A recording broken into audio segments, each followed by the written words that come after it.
Salve, salve, terráqueos, aqui é o Márcio e a gente está começando mais um Que Rato Talks, um podcast que nasceu a partir desse livro aqui, de minha autoria, e que agora virou um projeto cultural que é financiado 100% pela LIC, Lei de Incentivo à Cultura de Mogi das Cruzes. E através da LIC, empresas como o Centro Universitário Brás Cubas, o Centro Oncológico Mogi das Cruzes, a Cimivale, a Acibraf e o Cemitério Parque das Oliveiras podem patrocinar iniciativas como essa.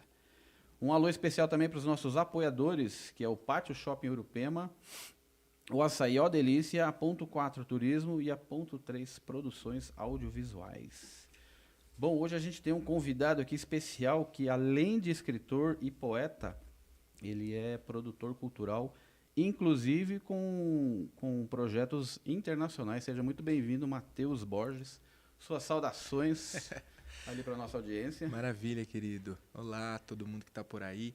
Eu sempre começo dizendo, antes de me apresentar formalmente, me apresentando poeticamente. Aí sim. Quer dizer o seguinte: todo dia um poema novo brota na minha boca.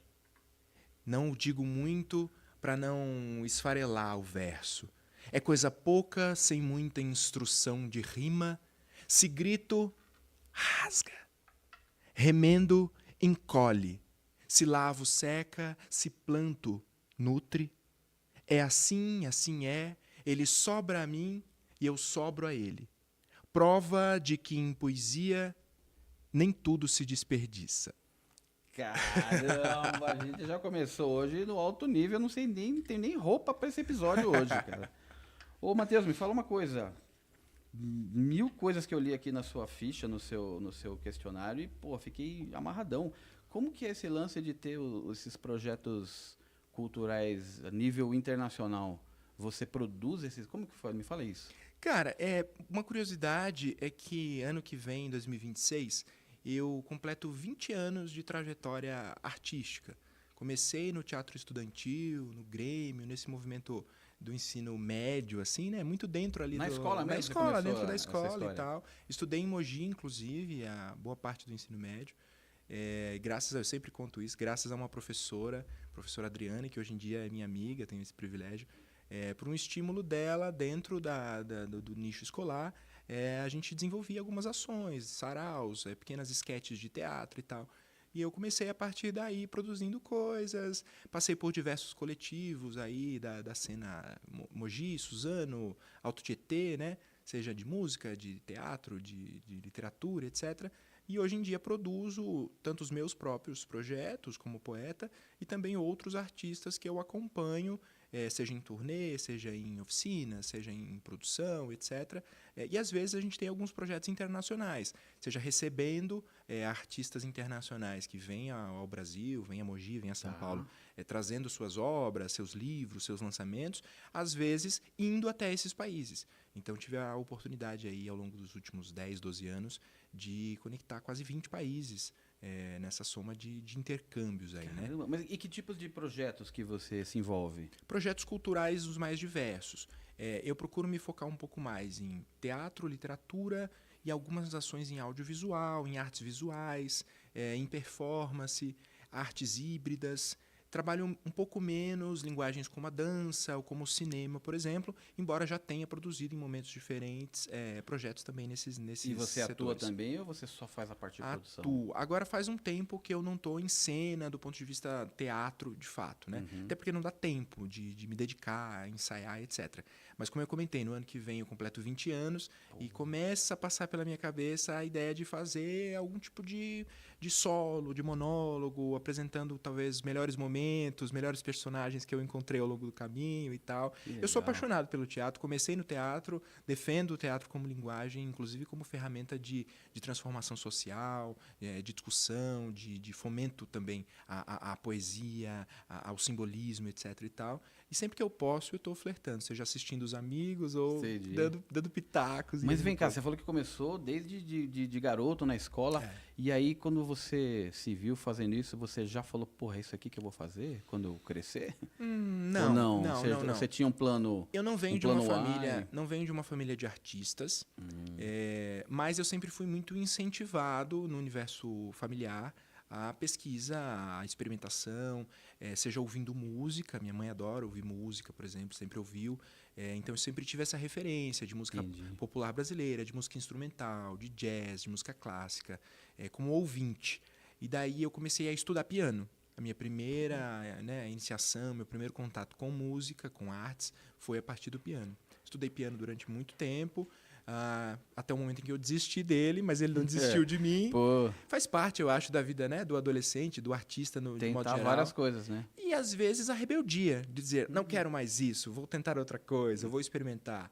Eu acho que é uma virada de mesa que nem sempre é consciente, né? Quando você tem ali 15 anos, que foi mais ou menos na fase em que eu comecei, você tem dúvidas, você se pergunta, você vai fazendo outras coisas. A minha primeira formação acadêmica, por exemplo, é em mecatrônica. Nossa, uma formação você se formou? Exato, um tecnólogo em tecnologia, etc. e tal. Nunca cheguei a atuar no setor, de fato, mas utilizei muitas das coisas que eu aprendi do ponto de vista técnico e tudo mais, como iluminador de teatro, por exemplo. Fiz isso durante muitos anos, iluminei teatro, música, dança, etc. Então, aproveitava recursos, conhecimentos que eu aprendi na mecatrônica em artes. Então, minha formação é muito híbrida, assim, seja na linguagem artística, seja na linguagem acadêmica, assim, muito transversal. Que legal. E quando é que deu essa virada de chave? Porque você falou, não, vai ser esse o caminho. Eu acho que como todo bom adolescente, bom jovem, assim, que tem sonhos, eu já queria isso. Mas eu sentia que precisava primeiro passar pelos estágios de tentar outras coisas. A vida normal, né? Que a sociedade nem que acha fosse que é normal. para dizer assim, olha, tá vendo? Eu já fiz isso, eu já tentei, eu já fui lá e realmente não me atrai, não me deixa feliz, não é o que eu estou em busca. Então, eu trabalhei no setor comerciário, trabalhei em telemarketing, trabalhei em... então teve uma Sim, uma enquanto eu estava estudando, flertando, fazendo pequenas apresentações, pequenos ensaios, coisas em menor escala, eu tinha que pagar contas também, né? Então, eu fazia outros trabalhos pontuais, coisas mais freelancer e tal. Até um momento em que, depois desse percurso, eu disse, bom, é isso, eu tenho uma escolha. Eu posso abandonar o que eu estou sonhando, o que eu sinto, o que me deixa feliz, ou investir nisso. E daí, sentei com a minha família, sentei com os meus pais, conversei, numa conversa muito franca, e disse, olha, eu não sei exatamente o que vocês esperam de mim, mas o que eu espero de mim... É isso. É isso, entende? Caramba, eu esperava que eles me... Foi difícil ou não? Então, eu esperava que eles me dessem aquele sermão que todos os pais geralmente... puxa vida, né? Eles disseram assim, com muita tranquilidade, olha, se essa é uma escolha consciente, se você sente que vai ser feliz assim, siga, faça. Olha aí, que maravilha. Foi um apoio muito, assim, muito... Recentemente eu tive da minha filha, né, uma conversa parecida, porque né, todo mundo esperava, colégio particular a vida inteira, e chega no último ano da escola, ela fala, pai, eu quero ser tatuadora. E aí, pô, como assim, tatuagem e tal, mas é isso mesmo? E parece que tá rolando aí alguma coisa nesse sentido, mas que legal. No seu caso, de onde vêm essas inspirações? Você consegue... É um negócio que é seu, interno? Você pega inspirações de fora? Como que funciona esse seu processo criativo? Recentemente eu tentei fazer um levantamento interno, uma pesquisa interna entre familiares, amigos que eu já tenho de mais tempo e tal, com a metodologia afetiva, não tinha nada de acadêmico e tal, era uma metodologia afetiva. Dizendo assim, olha, quando você se lembra que eu apresentei para você, eu falei para você, eu contei para você um primeiro poema, uma primeira verve artística. E daí eu fui descobrir um poema escrito, eu tinha 10 anos de idade. 10 anos? O primeiro poema, assim, pelo menos onde eu consegui vasculhar, eu tinha mais ou menos 10 anos de idade.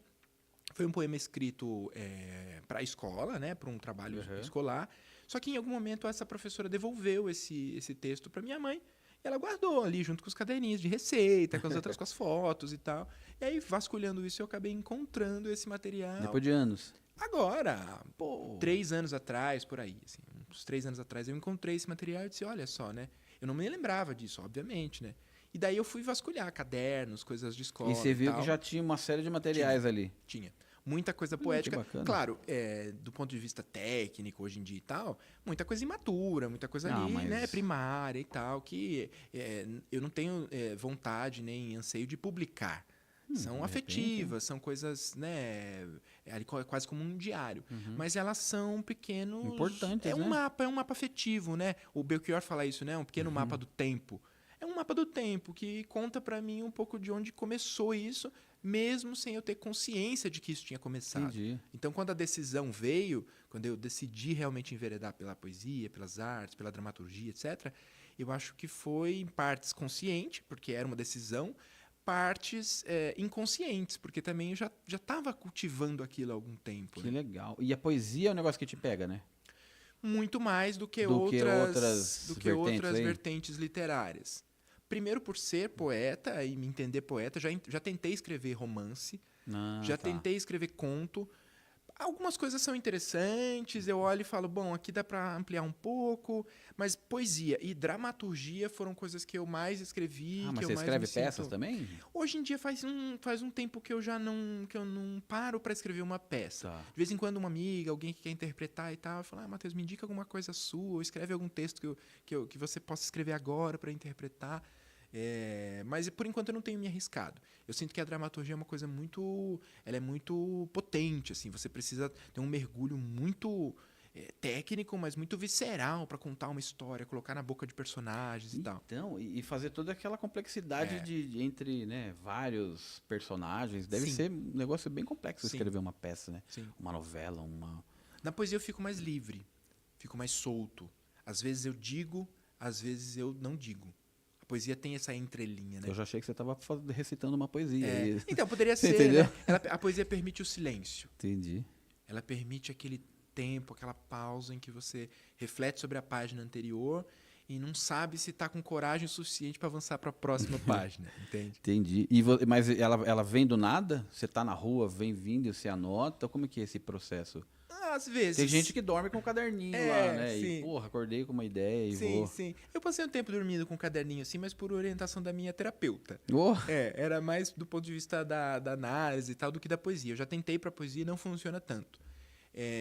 Mas eu já experimentei várias possibilidades. métodos. Muita gente acha que a poesia é uma coisa contemplativa, né? A gente vai lembrar lá de Vinícius de Moraes, de Tom Jobim, tal, grandes poetas, né, da música brasileira, que da poesia tava e tal. lá em Ipanema vendo, Exato. né? Passar e já Tomando fazia aquela uma... água de coco, Isso. vendo o pôr do sol e tal, e coisas lindas. Mas será que esse é o único método, o único modo de escrever, não. de contemplar a poesia? Eu acredito que não. Quando eu vou ler Maria Carolina de Jesus, quando eu vou ler outras tantas escritoras aí e tal, que trabalhavam 8, 12 horas por dia e chegavam em casa e ainda escreviam um poema. Caramba. Sabe assim? Você vai ler Cora Coralina, só para falar de autoras brasileiras, eu poderia falar de outras autoras internacionais aí que passaram por situações parecidas. Então, será que é só o contemplativo? Eu sempre acreditei que não. Eu gosto de dizer em oficinas, assim, do ponto de vista pedagógico, que poesia é mão na massa. Entendi. Se você fechar os olhos aí rapidinho, você vai se lembrar de um filme qualquer que você já viu na vida, em que o escritor está numa crise existencial e a principal cena é a tela do computador em branco e aquele cursor piscando e nada vem, ele escreve e apaga. Mas é isso, é um trabalho. É você lapidar. Aquilo não vai surgir simplesmente como um insight completo. Pode partir de um insight, de uma faísca, né? Mas você precisa desenvolver aquilo, assim como outros trabalhos. E você falou, né, que o pessoal, ela voltou do trabalho, de repente o que ela passou no trabalho, aquilo ficou represado e ela acabou dali, saiu uma poesia, um texto, alguma coisa, né? Eu acho que São várias inspirações, né? São muitas as inspirações. Você pode, de uma conversa de botequim, você pode escrever um grande poema, de uma situação triste até também, de né? uma situação triste, de Porque uma não é que perda. poema vai ser sempre um negócio romântico, bonitinho. Sim, Podem ser sim. coisas pesadas. É uma ali. expressão da alma, né? A gente codifica ela numa linguagem, num texto, na palavra, na língua portuguesa, etc. Mas antes de chegar no papel, no texto, ela foi um sentimento. Ela foi algo que surgiu. Sempre me perguntam se aquilo aconteceu comigo, de fato. Ah, é uma curiosidade, né? Matheus, e aí, isso aconteceu mesmo com você? Porque às vezes tem histórias meio, né? Deixa eu ver se eu acho uma palavra... Eu ia usar a palavra escabrosa, mas vamos usar uma palavra talvez menos intensa. Situações complexas, situações às vezes esquisitas, né? E aí quando você lê isso, alguém te pergunta, tá, mas e aí, isso aconteceu de fato? Eu sempre digo que não importa muito, porque a realidade é uma coisa que acontece numa certa interpretação. Quando você vai para a leitura histórica das coisas, quando você vai para a leitura simbólica das coisas, você vai perceber que a realidade ela é recontada o tempo todo. Então, se de uma realidade eu recriei e transformei num poema, ou se foi o inverso, aquela história, né? A vida inspira a arte ou a arte é que inspira a vida. Eu acho que é uma recíproca. Ambos inspiram um ao outro. Então, eu acho que muita gente deve fazer esse tipo de pergunta porque deve relacionar com as músicas e tais e as sofrências que as pessoas passam e escrevem aquela música. Então, eu acho que deve ter essa relação. Mas me fala uma coisa, você está no segundo livro. Eu publiquei em 2021 que Habita Inabitáveis Lugares, que foi meu segundo título. O primeiro, plena pandemia. Em plena pandemia. No auge ainda 2021, né? Mas aí a pandemia que te ajudou a ter esse processo? O meu primeiro livro, na verdade é um livreto, ele é de 2019, de novembro de 2019. Então, quando a pandemia começa ali por março de 2020, né? Eu estava fazendo uma gira com esse livreto pelo Brasil. Eu estava circulando, tinha ido para o Maranhão, tinha feito lançamento em Pernambuco, na Paraíba, na Bahia. Eu estava circulando com esse livreto, fazendo lançamentos urbanos e tal. E como é que era isso de circular fazendo lançamento de livro? Para mim é tão novo isso. Olha, é aquela conversa Você que a gente pegava, punha na mochila e ia em lugares de... Literalmente. Eu venho dessa tradição que é um pouco mais mambembe do que a literatura às vezes se propõe a ser, que é esse universo do teatro. Do teatro de rua, das artes cênicas, né? Em que você monta um cenário, você leva um instrumento, você usa um veículo como não só como meio de transporte, mas como cenário para sua peça. Então eu já estava praticando um pouco isso há alguns anos. Esse livreto de 2019, eu comecei a escrever ele em 2013. Ele era um blog, inicialmente era um blog. Na época existia blog, né? Hoje em dia se fala blog. Hoje em dia não tem mais blog, eu acho, sei lá, mas era um blog. Então eu compilava, escrevia e colocava lá, escrevia e colocava lá. Ninguém lia, porque eu também não divulgava isso, era só um repositório ali. Era uma plataforma, digamos assim, um suporte para eu organizar aquilo longe do papel, né? Digamos assim, longe do caderninho e tal. Quando chegou 2018 para 2019, eu disse, bom, já tem 300 textos nesse blog. Acho que eu vou escolher uns 30, 40 e vou publicar. E foi o que eu fiz. Organizei 38 textos e publiquei num livreto, que era um livreto de bolso, literalmente, pequeno, assim, ele cabia no bolso da camisa, assim, sabe? E daí ele saiu em novembro de 19 e eu disse, bom, é isso, agora eu vou dar vida para ele nas ruas, vou colocar na mochila, vou levar. Então, todo lugar que eu ia, às vezes para fazer outro trabalho, para aproveitava e fazia tipo assim, tem um horário do almoço aí, tem 2 horas de almoço. Aí eu almoçava em 10 minutos, o resto do tempo eu ia para uma praça, para frente da estação de trem, de metrô, para uma praia, dependendo do lugar que eu estava, esticava um tecido e colocava os livros e levavam, na época eu tinha uma harpa de boca, eu podia até ter trazido ela, mas esqueci. E eu ficava ali, apitando essa harpa de boca, brincando um pouco. Aí alguém parava perguntava. Alguém achava que eu estava passando o chapéu, botava uma moeda. Dizia, não, então leva um livro, sabe assim? E aí foi isso. Durante novembro, dezembro, janeiro, fevereiro e o começo de março ainda de 2020, eu fiz essa circulação e lancei em vários lugares assim. Veio a pandemia. Aí todo mundo em casa, cerrado, não tinha muito o que fazer. Vamos para as lives, né? Para o artista deve ter sido terrível, né? O início foi catastrófico, né? Nessa fase do início da pandemia, eu tava trabalhando com políticas públicas enquanto conselheiro de cultura em Suzano. Então, eu colaborei também um pouco nesse sentido com a implantação da Lei Aldir Blanc, da Paulo Gustavo, etc. e tal. O tempo de 2020 foi basicamente gasto e empenhado em tentar facilitar a vida dos artistas da classe para que os projetos continuassem acontecendo. Mas eu não consegui tocar muito os meus próprios projetos, né? Só que eu fui escrevendo e compilando algumas coisas. Nesse processo da terapia, né, que eu comentei, em algum momento a minha analista falou assim, Matheus, mas com quem você está conversando? Porque estava todo mundo isolado, né? A conversa era online e tal. Eu ligava para minha mãe, falava com ela por telefone. E eu falei, putz, eu acho que eu estou conversando comigo mesmo. Sabe aquela fase em que você fica falando alto, assim, para poder se lembrar das coisas? E aí eu percebi que eu estava criando uma rotina para mim, que era anotar coisas em bilhetes e colocar na casa. Espalhava pela casa. Ia no banheiro, tinha um bilhete, na cozinha tinha outro. Aí quando eu olhei para aquilo, eu falei, nossa, eu acho que esses bilhetes dão um livro. Aí liguei pro Thiago Mini, que é o meu editor desde o primeiro livro e tal, um amigo também, poeta, enfim. E ele falou, cara, isso é muito legal, me manda isso, digitaliza isso e me manda. Aí eu digitalizei, enviei para ele, ele me devolveu uma versão assim... Já meio que pré... com uma sequência de coisas e tal. Eu olhei e falei, cara, olha só. Não é que eu tenho o livro? Daí aí? surgiu o Que Habita Inabitáveis Oh, Lugares, que é esse deixa eu livro... ver aqui. que é esse livro de 2021. O que habita inabitáveis lugares. Olha aí, que Sim. maravilha. Tem um projeto gráfico bonito, da Malu Nossa, Bandeira, tem, né? capa, da Juliana Travassos também. E a gente resolveu fazer ele nessa versão com a costura, né? Exposta e Então, tal. isso que quando eu olhei, eu falei, nossa, será que né, tá desarrumado aqui? Eu falei, não, mas é assim mesmo, o estilo dele, né? Porque foi uma provocação que surgiu nesse processo de olhar esses textos e dizer assim, esse livro está exposto, esse conteúdo está muito exposto, ele não está bem guardado, é uma coisa muito íntima que eu estou decidindo compartilhar com outras pessoas.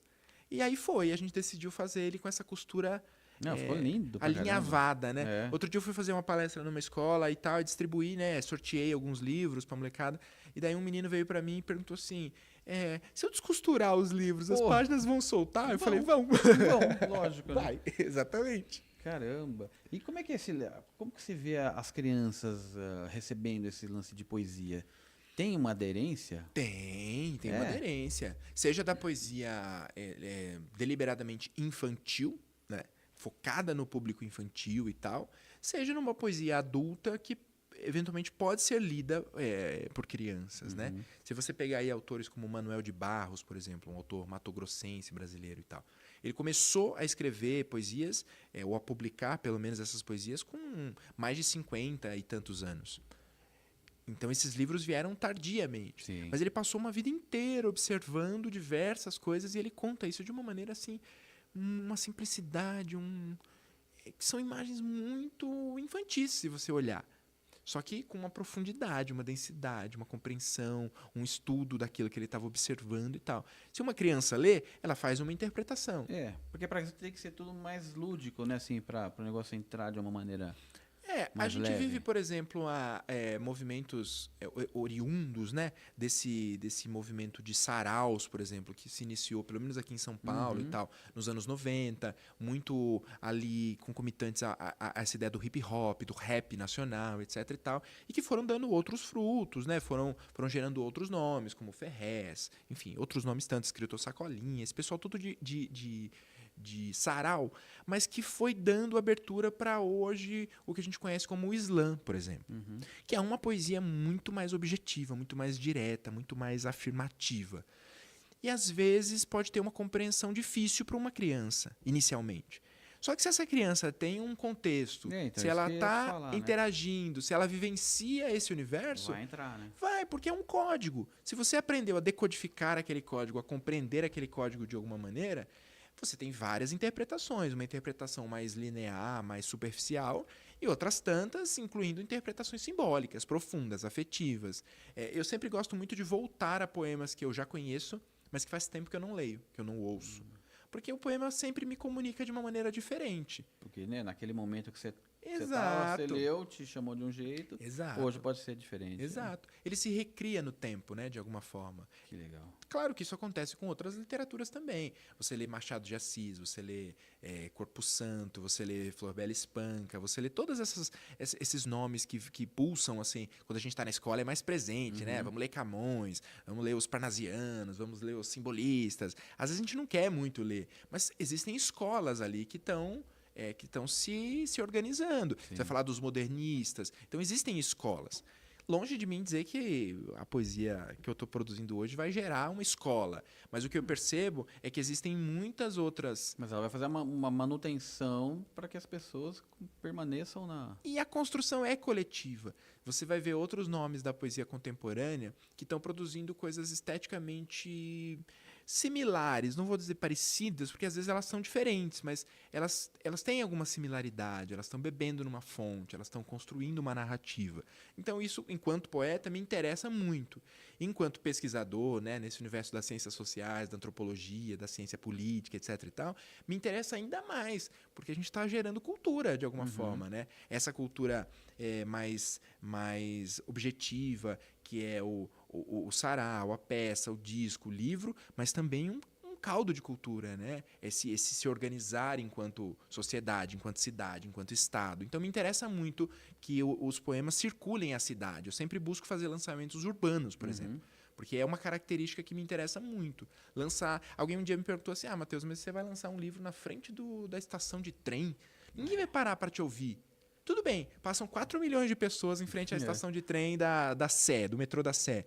Mas se 50 pararem e ouvirem um poema, se 50 se interessarem pelo livro, eu volto para casa feliz, porque esse é um processo demorado, mas é um processo diário. Todo dia você cativa um novo leitor, todo dia você escreve um novo poema. Eu abri com esse texto, né? Todo dia um poema novo brota na minha boca. Às vezes não brota, mas é importante que a gente faça o exercício de que ele exista, de que ele tenha esse espaço, né? Entendi. Ô, Matheus, me fala uma coisa. Como é que você vê esse lance desse caldo cultural que você falou hoje com a internet, com a tecnologia? Tem assim, perdido espaço? Como que você vê esse lance? Eu acho que esse universo do caldo de cultura, né, o que eu estou chamando de caldo de cultura e tal, quem usa muito esse termo é a professora Marilena Chauí, né? Ela fala muito sobre esse caldo de cultura pensando no universo da política e tal. Mas eu acho que a gente pode ir se aproximando, de alguma maneira se apropriando também de termos de outras linguagens para entender o nosso cotidiano, a nossa realidade, a nossa produção. Eu não sinto que esse caldo de cultura perde espaço. Eu sinto que ele se reorganiza, se organiza, se organiza de uma maneira diferente. Porque combater não tem como, né? Não, eu nem acho que seja necessário, Márcio. Porque, claro, existe uma cultura de massa, uma cultura que é pasteurizada, uma coisa muito objetiva para você assistir ali durante 15 segundos e comprar um produto. Então, aí é que tá, né? Porque a criação de conteúdos hoje em dia tem esse viés e é muito forte. É uma indústria muito gigante para você. Não é combater, mas é viver junto. E aí você acaba perdendo espaço porque a moçadinha, os ratos do futuro, né, que eu cito aqui, eles se seduzem, né, pelo 15 segundos e vai. E aqui uma obra dessa que ele vai precisar de 2, 3 dias para ler, ele fala, tá pesado. Eu acho que tem dois é um caminho de ida e de volta. Enquanto consumidor desse conteúdo, tem coisas que me interessam e outras que não me interessam tanto do ponto de vista estético, de uma linguagem, do próprio movimento geracional, etc. e tal. Eu falei do blog agora há pouco, né? Então, o meu tempo de leitura enquanto espectador, enquanto consumidor desse conteúdo é um outro. Mas quando eu, como poeta, como artista, estou produzindo algum conteúdo, pelo menos 2 pontos. O primeiro eu não me forço a criar em 15 segundos. Eu não me forço a ter um conteúdo que caiba em 15 segundos. Não entra nessa caixa, né? Nesse padrãozinho. Porque senão você corre o risco de compactar um pouco a sua experiência de criação. Mas eu também não faço o exercício inverso de dizer assim, então vou ter uma obra vou produzir um filme de 5 horas. Eu acho incrível quando eu vou ao cinema e assisto um diretor, uma diretora e tal, que propõe uma obra que dura 6 horas de duração, tem 6 horas de duração. Como espectador, me interessa. Mas eu entendo que talvez não interesse a maioria das pessoas. Então, o desafio que eu me coloco como poeta o que eu posso produzir que tenha potência, que tenha potência estética, que seja criativamente interessante, que dure 15 segundos. É possível? Não é? Dá para traduzir um pouco desse poema que eu estou produzindo? Eu posso diminuir um pouquinho dele, dizer uma parte. Aí, nesses 15 segundos, alguém que está assistindo diz assim, nossa, olha que legal, quero conhecer o restante. Pode usar como uma isca, né? Alguma coisa do tipo. Eu já são cansei estratégias, né? de buscar obras que eu vi, assim, passando o feed, e deu aquela isca e falei, pô, que bacana. Aí você vai atrás, né? Usar a favor, né? Eu acredito muito num universo de arte, de poesia que seja popular. E com popular eu não estou querendo dizer inferior, menor, mais simples. A poesia popular, a música popular brasileira, ela é absolutamente complexa. Ela não é simples. Ela pode ser simplificada. É diferente. Mas não quer dizer que quando ela foi produzida, quando ela foi pensada, ela foi pensada de uma maneira simples, de qualquer jeito. Não. Mas é encontrar uma forma de... O Milton Nascimento fala isso, né? Que o artista tem que ir onde o povo está. Qual é esse encontro? Onde o povo está? O povo está na internet? Não, o povo está na estação, rede social? Está na estação? E está em todas as partes. Aí você escolhe, em alguns momentos, estratégias que vão mais para lá ou mais para cá. Se você tem um projeto, né? A gente estava comentando de projetos. Sim. Se você tem um projeto que te impulsiona, que te permite um alcance maior, etc e tal, o meu sonho é ter um trio elétrico um dia na frente da estação da Sé e declamar poema. Olha Mesmo aí. que ninguém pare, mas eles vão ser obrigados a escutar, entende? Mas assim, é um sonho, ainda não tive essa possibilidade. Outros artistas já tiveram e aproveitaram ou não aproveitaram. Mas acho que é uma coisa muito... embora ela não seja instantânea, mas ela é muito do momento. Você tem que estar muito antenado, muito conectado com aquele momento que você está vivendo, né? Não adianta eu escrever um livro e dizer assim, que as bibliotecas, que as livrarias, que os leitores venham até mim, porque esse livro é muito importante. Não. Eu preciso ir ao encontro desse possível leitor, criar essas né? possibilidades, né? Exato, Que legal. E me fala uma coisa, como é que você vê a importância desses projetos culturais, não, esses incentivos que, por exemplo, esse podcast aqui, ele só foi possível porque a gente aprovou numa lei de incentivo à cultura, Sim. coisa que eu nem sabia, porque a minha ideia era divulgar. Eu tinha pensado, quando eu lancei o livro, em fazer um podcast. Aí o meu sócio da agência falou, pô, será que a gente consegue inscrever na LIC? E eu falava, claro que não, né? Como assim, um podcast na LIC? E aí a gente foi ler, a gente foi ver que tinha vários braços lá, audiovisual, enfim. E eu acho que é pouco divulgado, né? Você acha que isso poderia ter um alcance maior se fosse mais divulgado, mais difundido? Sim, certamente. Acho que pensar Porque acho que deve ter muita coisa na gaveta de muita gente que poderia estar aí rodando, né? Pensar esse movimento de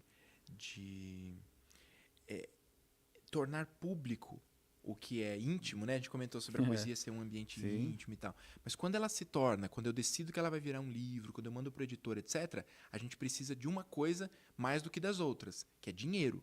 Dinheiro para imprimir o livro. O papel custa. Tem aí o sistema de entrega que traz o livro para você. Se você vai mandar para o leitor, você tem que pôr no correio. Tudo gera em torno de algum recurso. Então, falar de arte, falar de cultura e não falar de recurso, não falar de investimento, é impossível. Seria se fôssemos todos diletantes aqui, apaixonados por artes, etc., mas que não compreendessem a realidade das coisas. A vida prática tem que existir, Exato. Né? Senão as coisas não avançam. E daí, muitas possibilidades. Uma delas é o investimento privado, o setor privado, possíveis investimentos, patrocinadores, etc. e tal. Mas também a função do Estado, do município, da cidade, de investir, de incentivar, inclusive para fomentar novos autores, autoras, artistas, etc. e tal, né? Então, nesse sentido, claro, a gente sempre tem que defender que esses projetos sejam mais divulgados, sejam ampliados. A gente sofreu, né, num contexto nacional aí nos últimos anos, uma espécie de desmonte desse universo cultural, né? Perdemos conquistas tanto em editais quanto em política pública, etc. e tal. Isso esfriou um pouco. Então agora estamos retomando, né, no pós-pandemia e outros contextos políticos, retomando um pouco dessa efervescência, né? 200 coisas acontecendo ao mesmo tempo. Eu tenho um monte de amigo artista, vocês devem ter também. E daí tem 200 coisas, eu digo, puxa, eu não posso ir em nenhuma, porque nesse dia eu também estou lançando um livro, porque nesse dia eu também estou num projeto, porque nesse dia eu estou acompanhando uma banda, um ateliê. Então, isso pulsa muito. Quer dizer, eu não posso ir, mas o espectador, o ouvinte, o leitor, está ali, de alguma maneira, consumindo. Então, quanto mais a gente consegue facilitar a vida dos artistas nesse sentido, porque muita gente às vezes acha que assim, mas a vida do artista é simples. O cara senta ali, toma um café. Tem uma vida que não é simples, exato, artista, né? O cara senta ali, toma um café, toma um uísque, fica ali esperando a poesia vem, ele escreve um livro e tá tudo bem. Não, mas tem o de segunda a sexta, né? Que é acordar de manhã, ficar ali tentando escrever um texto, aí fala com uma gravadora, aí tenta uma editora, os vários nãos que você leva no caminho. Tipo, não gostei. E aí, você leu o meu livro? Não li. Isso acontece. Então, isso é natural, de um ponto de vista, mas também também é uma fase, um momento que a gente precisa superar para que novos escritores, novos autores, etc., possam ter esse espaço. Uma vez eu perguntei para uma amiga que é escritora, também poeta e tal, e perguntei para ela, olha, para quem você escreve? Quem é o seu público? Você consegue identificar o seu público? Aí ela pensou e tal, depois de uns dias ela me respondeu assim, eu sinto que eu escrevo para os mais jovens. Aí. Isso me, sabe, uma persona. Para mim foi um abraço, porque eu me identifiquei muito nisso, sabe? E quem é o mais jovem? O mais jovem às vezes é 1 ano mais jovem, 2 anos mais jovem, não necessariamente estou falando para uma criança, mas nesse universo de formação pedagógico, poético e tal, às vezes você não consegue falar para alguém da sua própria geração, da geração anterior, mas você fala para a seguinte, você está dimensionando o futuro de alguma forma, né? Isso me alegra, me dá esperança enquanto poeta, enquanto produtor, e ao mesmo tempo uma certa motivação para também, nesse universo da defesa das políticas públicas, etc., seguir reafirmando que sim, elas são importantes. Exemplo, eu comentei do primeiro livreto lá de 2019. Ele é fruto de uma política pública. Ah, você fez através de uma... Fiz aqui em Mogi a partir do Profac, na época. O segundo livro, que é O que Habita Inabitáveis Lugares, também é fruto de política pública. Foi escrito via PROAC, Programa de Incentivo aí do Estado de São Paulo. O terceiro livro, que vai sair agora em novembro, também é fruto de política pública. Vai vir a partir de uma lei Aldir Blanc. Então, assim, são conquistas inegáveis. A gente tem que olhar para elas e valorizar elas para que elas continuem, que elas sigam existindo e sigam menos burocráticas. É sempre a minha defesa. Sim, desburocratizar o acesso dessas ferramentas para artistas dos mais diversos nichos. Eu vejo que, assim, eu até não encontrei tanta... Não que eu não encontrei burocracia no meu processo. Eu achei que, assim, às vezes a burocracia ela é até necessária para o negócio ficar bem redondinho. Certo. O que, assim, eu tive um pouco mais de dificuldade, até comentei contigo, foi na captação, né? Porque às vezes você vê, putz, o projeto foi aprovado, eu peguei o certificado, vibrei, falei, putz, até sair com a família para jantar. Legal. Mas quando você vai pro mundo tentar captar, é muito complicado, né? Acho que poderia ter também um mecanismo aí de apoio, de repente, sei lá, uma plataforma, alguma coisa que conectasse os projetos aprovados com empresas que tenham interesse em aprovar. Claro. Porque, assim, para a empresa é só vantagem, né, que a gente vê. Sim. Porque ela apoia um projeto cultural sem necessariamente mexer no caixa dela, né? Ela vai reverter parte do imposto que ela já ia pagar fiscal dela. e está possibilitando um monte de gente aí de trabalhar, de ter recursos. A gente aqui, no nosso caso, a gente contratou equipe, foi... assim, girou a economia na cidade. Então, porra, é muito bacana isso. Sim. Maravilha.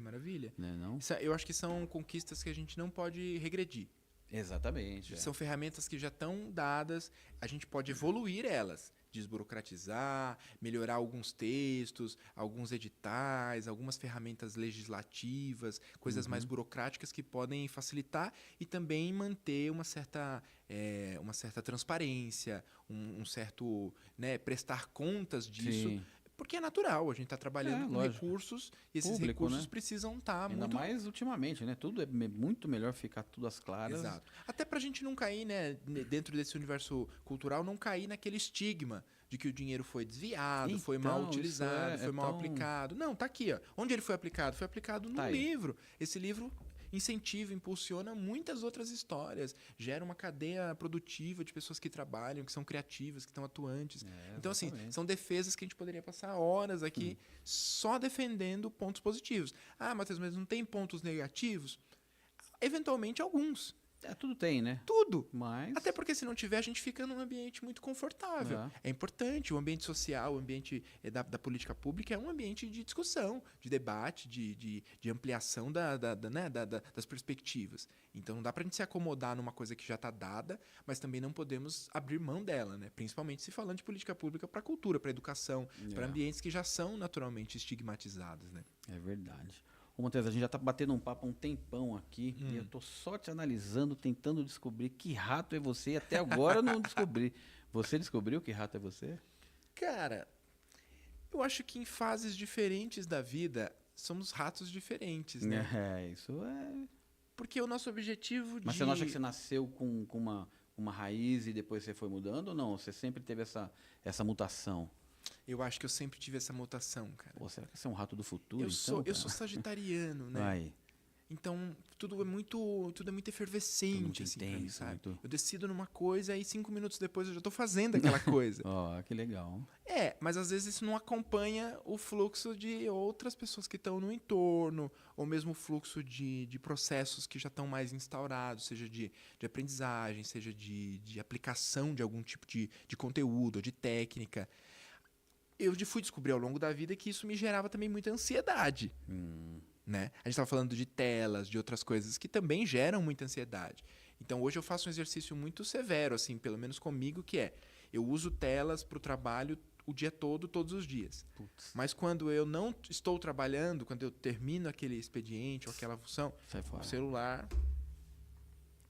Pra você poder ter o seu detoxinho e a sua vida... Porque senão eu não consigo. São tantas informações que me cativam, justamente por isso, porque eu quero ver tudo. Eu quero ler a notícia, eu quero ler o artigo acadêmico, eu quero ver a página policial, eu quero ver a receita culinária, tudo me cativa. E eu acho que você tem que ter até esse momento sem isso daí pra poder brotar inspiração para outras, né? Exato, exato. Outras obras, outras ideias, outros livros. Em tese hoje era o meu dia de folga. Tive Olha um aí, momentinho a gente de folga. atrapalhando. Eu tive um momentinho de folga de manhã que eu me permiti dormir até um pouquinho mais tarde, assim, tal. Porque eu trabalhei no sábado e no domingo, justamente, quem trabalha com produção de eventos, etc, sabe que não tem sábado e domingo, feriado, madrugada, não tem. Tem o evento, tem a ação, você tem que estar lá e ponto. Aí eu falei, não, na terça-feira eu vou dormir um pouquinho, daí fui para São Paulo fazer outras coisas e tal. E aí eu acordei, tomei um café, aquele café mais tranquilo, e falei assim, nossa, que vontade de sentar um pouco no piano, assim, tal, comentei da formação em música e tal. Aí sentei no piano um pouquinho e fiquei 15 minutos, assim, sabe? Tocando aquelas coisinhas de sempre, nada muito novo, assim, e tal. O tempo seu, né? Cara, foi um abraço, assim, tão... Eu fiquei, nossa, como eu tava com saudade disso. Coisa simples, não gravei nada, não usei nada. Parei ali, brinquei um pouquinho com o piano e revigorei, sabe? Então, acho que eu tenho essa característica muito forte, assim, nesse universo de que rato eu sou, essa é uma característica muito forte. Eu preciso reequilibrar as baterias, mas eu também consigo fazer isso muito... Eu acho que você é um rato cinza que Será? lhe traz alguns benefícios que o branco usa de organização aí para poder o negócio andar mais rápido. E quem que é o Matheus Borges na fila do queijo hoje?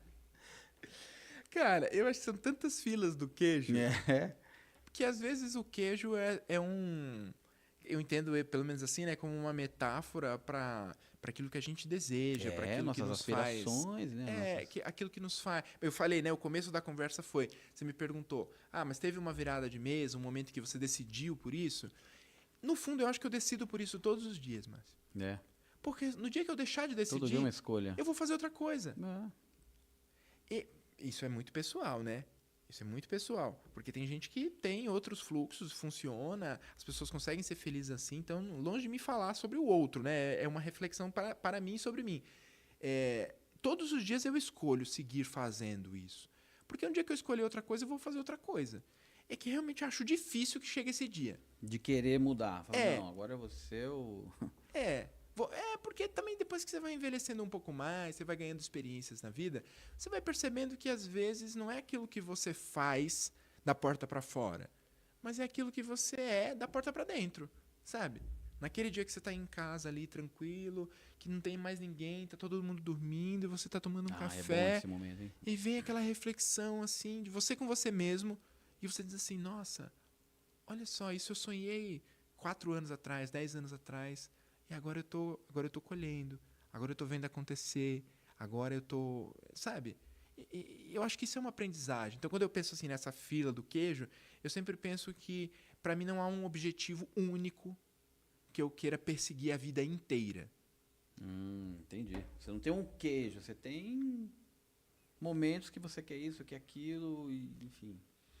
Porque eu acho que das experiências que eu tive de perseguir objetivos muito distantes de mim ou da minha realidade, ou eles criaram uma ilusão de que aquilo era...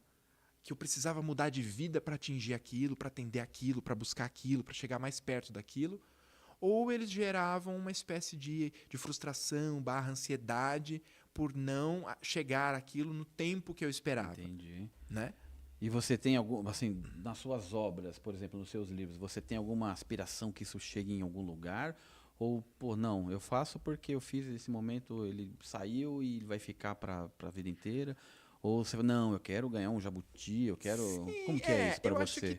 Eu acho que tem uma coisa que na vida que a gente aprende a lidar, que é o ego. Se eu disser que não tem, é o ego dizendo. Entendi. Se eu disser que tem, é o ego dizendo. Porque sim, se eu escrevo um livro e publico... A gente quer que ele seja visto... Que ele seja lido. Né, bem avaliado e tudo mais. Então sim, eu acho que... Mas eu entendo isso como um processo natural. Eu produzo textos, produzo poesia, eu publico um livro, faço da melhor maneira possível, tento investir tempo, quando é possível, recurso financeiro, recurso intelectual, tento fazer da melhor maneira possível, como se eu fosse o leitor daquele livro, o primeiro leitor, Eu sabe? acho que é o jeito mais legal de fazer, mais certo, né? Então, sim, me interessa pensar possíveis prêmios e tal. Mas, ao mesmo tempo, eu penso que existem contextos que me colocam mais próximos ou mais distantes desses prêmios. Alguns eu tenho controle sobre eles, eu posso escolher sobre eles, outros não. São características, né, do mundo aí, tem a ver com outros fatores que não vão estar na minha alçada imediata. Entendi. Então eu tento não me preocupar muito com isso, sabe? Claro que eu quero ser lido, quero que esses textos possam circular. Isso equivale também a essas outras funções, né? Seja trabalhando como produtor, seja trabalhando como articulador e tal. Eu quero que esses projetos ganhem vida, que eles estejam ativos, porque isso me alimenta muito. Mas começar a jornada... A expectativa acaba virando uma ratoeira da vida também, né? Sim, e se você não ficar muito atento, você para nela... E sabe aquele show de Truman? Filme, o show de Truman, o show da vida? Uhum. Que o cara passa a vida inteira ali e tal, e aí na última... Enfim, spoiler, né? Mas assista o filme, que o filme é muito bom, Jim Carrey, etc e tal. Na última cena, você descobre, junto com o personagem, que ele estava vivendo uma espécie de Big Brother, assim, né? Num reality show, que todo mundo acompanhava a vida dele desde que ele nasceu e ele não sabia disso. Uma grande ratoeira, né? Ele estava ali numa fantasia, numa ilusão. Então eu sempre me preocupo muito com isso. Inclusive quando eu estou conversando com os mais jovens, sabe? Porque tem alguém que começa a escrever e diz assim, e tal. O teatro, por exemplo. Eu comecei a fazer teatro, quero ir para uma grande emissora, sonha, né, fazer uma grande novela. Sim, é muito legal. Pode ser que essa pessoa um dia chegue lá, faça, tenha essa experiência e tal. Mas pode ser também que quando ela chegue lá, ela perceba que aquilo não era o fim. Que aquilo era uma parte do processo dela. Então eu tento aproveitar muito do processo, sabe? Entendi. Desse processo diário. Porque, na verdade, o legal é o caminho, né? Não eu acho. Bom, a gente falou de viagem, né? Eu acho que a melhor parte da viagem é o caminho. Que às vezes inclui o perrengue, às vezes inclui furar o pneu da bicicleta. Sim. E a partir daí, você vai ter experiências que você não tinha planejado, que você não tinha sonhado nem imaginado, porque não estavam no seu, né? No seu plano de voo, né? No seu escopo. Mas aí quando acontece, você fala assim, olha, a vida... O Vinícius de Moraes, para citar ele de novo, né? A vida tem sempre razão. Não importa o que aconteça, a vida vai ter razão. A gente é que vai precisar lidar com ela, né? Argumentar com ela, conversar com ela, etc. É verdade. Ô, Matheus, deixa eu te fazer uma pergunta. A gente tem uma brincadeira aqui que eu falo o seguinte. Se você saísse agora ali e tivesse uma máquina do tempo e você só tivesse uma ficha, você iria pro passado dar umas dicas pro Mateuzinho de 15 anos? Ou você iria pro futuro pegar umas dicas com o seu Matheus de 80 anos? Pro passado nunca. Pro passado nunca? Não voltaria. Olha aí. Eu tive um período da escrita poética em que eu escrevia muito sobre saudade. Porque sempre foi um tema muito forte para mim, assim, escrever sobre saudade. E aí eu falava sobre uma saudade do futuro. Ô, louco. Porque para mim a saudade não era uma... Então, a saudade não era uma nostalgia de alguma coisa que eu vivi e gostaria de viver outra vez, ou de algo que eu não vivi e gostaria de ter vivido. Não era. Não era uma nostalgia. Era uma saudade de viver coisas novas, de viver as próximas aventuras. Voltando para terapia, em algum momento a terapeuta falou assim: Matheus, mas isso aí é ansiedade. Você tá querendo viver uma roupa toda Você tá querendo bonita. viver o futuro. Aí eu respondi para ela, eu falei: tudo bem, mas eu tenho um lugar para desopilar a minha ansiedade, que é a poesia. Não significa que eu escrevo uma poesia ansiosa ou ansiolítica, mas que lida com elementos humanos, com a raiva, com o amor, com o ódio, com o desejo, com a ansiedade, com a saudade. Então são elementos de poesia que são matéria-prima para textos, para reflexões, para bilhetes que eu vou deixando para mim e tal. Porque mais do que pensar que eu sou um escritor e que vou deixar uma mensagem no mundo, etc e tal, eu gosto de pensar que eu sou uma pessoa que está em diálogo, espero eu que esteja, com o meu tempo, dialogando com ferramentas que eu possuo hoje, que é o papel, a caneta, a tela do computador, o livro como interface, o podcast. Como é que eu deixo pequenas marcas nesse mapa do tempo que eu comentei lá atrás? Para mim é sobre isso. Então, se eu tivesse que entrar numa máquina do tempo, eu iria para o futuro. Você iria para o futuro? Mas para um futuro imediato. Mas seria só para ver ou seria pegar alguma dica? Olha, depois que você mergulha nesse universo do estudo da física quântica, das camadas de conversação possíveis e tal, e até pelo ambiente espiritual, espiritualista e tal, né? Depois de muitos anos como agnóstico, como ateu, eu percebi que a minha fé estava muito próxima de um universo sistematizado, em grande parte, pelas culturas de matriz africana, pela Umbanda. Então comecei a iniciação, comecei a aproximação, etc. e tal.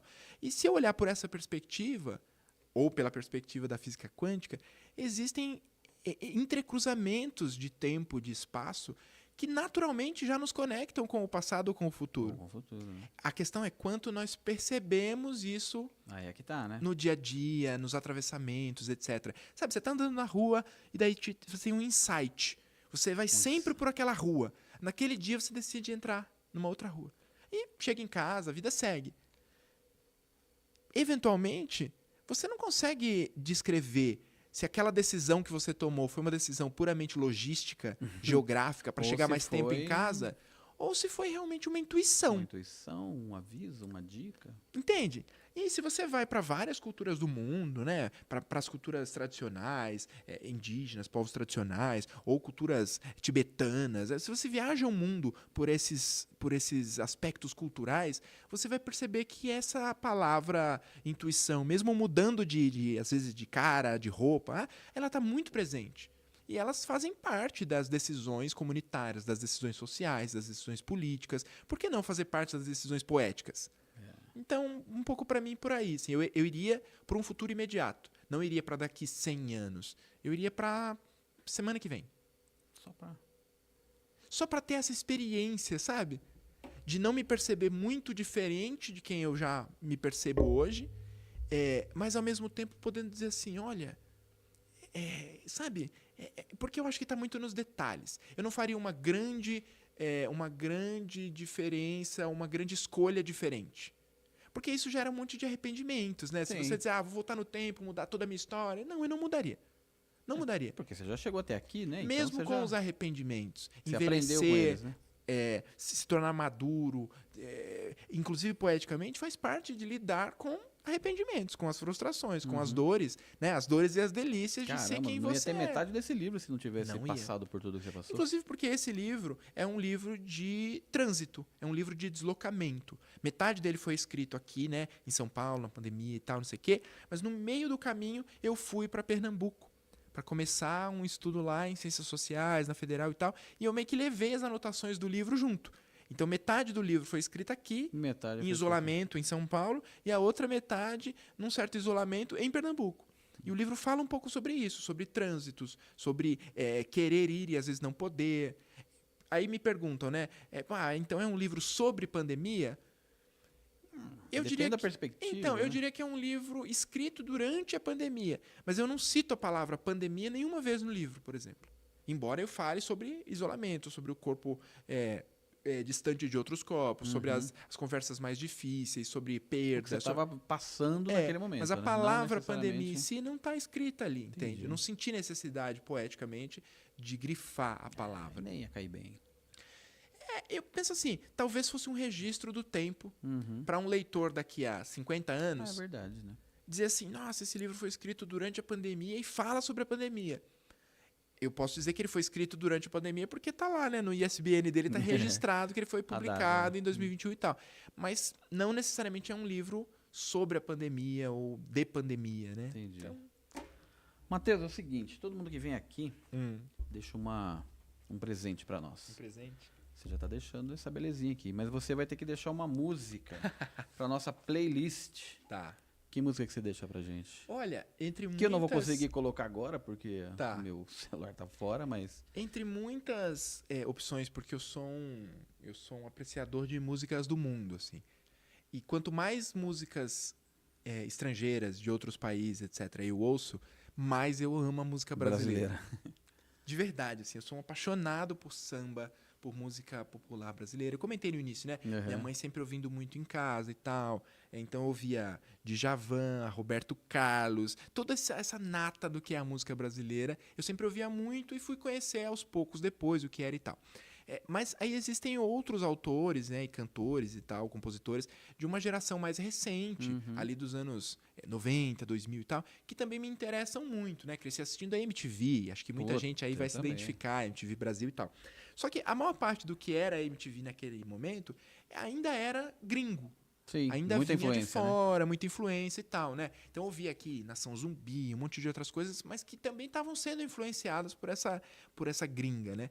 E daí tem um autor, né, um cantor, compositor e tal, que eu conheço já de muito tempo, ele fazia parte de uma outra banda que foi bastante influente assim nos anos 90, que era o Mestre Ambrósio, e que aí despontou numa carreira solo, que se chama Siba.